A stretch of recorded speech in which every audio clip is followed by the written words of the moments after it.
രാവിലെ തൊട്ടേ ഒന്നും കഴിക്കാൻ പറ്റിയിട്ടില്ല. കാര്യം കണ്ണൂരുള്ള യാത്രയിലായിരുന്നു. നിങ്ങൾക്ക് ഓരോരുത്തർക്കും അറിയാം, കണ്ണൂർ എത്തിപ്പെടണമെങ്കിൽ ഈ ഉഷ്ണ സമയത്ത് നമ്മൾ കുറച്ച് കഷ്ടപ്പാടാണ്. അപ്പം ഞാൻ വന്ന് ആദ്യം ഒരു ചായ കുടിച്ചു, മധുരമില്ലാത്ത ചായ.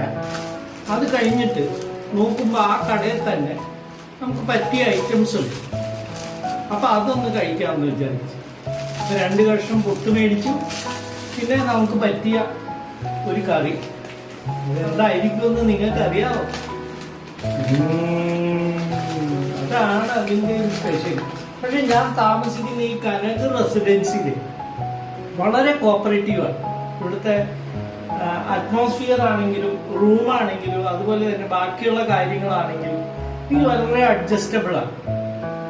നമുക്ക് AC റൂം തന്നെ അവർ നോൺ AC ആയിട്ട് വേണേൽ AC നമുക്ക് യൂസ് ചെയ്യാം.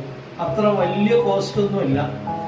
ഈ ചൂട് സമയത്തൊക്കെ നമുക്ക് നിങ്ങൾ ആരെങ്കിലും ഒക്കെ ഔട്ടിങ് വരികയാണെങ്കിലും നല്ലതാണ് ഇവിടെ താമസിക്കുന്നത്. അപ്പൊ കഥ ഞാൻ പറയുന്നില്ല, കാര്യത്തിലോട്ട് കടക്കാം.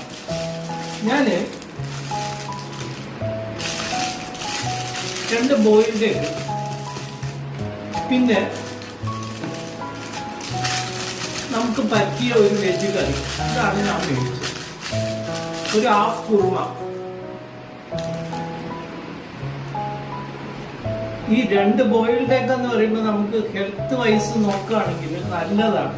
അതുകൊണ്ടാണ് ഞാൻ എപ്പോഴും ബോയിൽഡ് എഗ് ആണ് കൂടുതലും ഞാൻ പ്രിഫർ ചെയ്യുന്നത്.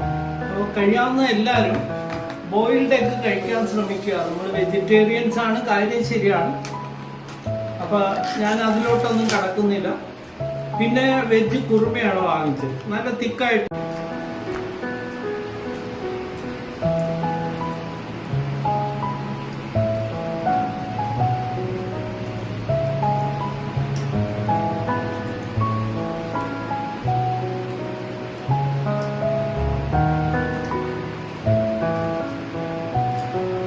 പോകുന്നിടത്തൊക്കെ ഒരു ബുദ്ധിമുട്ടും ഇല്ലാതെ നമ്മളെ ആരോഗ്യപരമായിട്ടും ഐശ്വര്യപരമായിട്ടും അതുപോലെ തന്നെ സാമ്പത്തികപരമായിട്ടും എല്ലാ കാര്യങ്ങളിലും നമ്മളെ സംരക്ഷിക്കുന്ന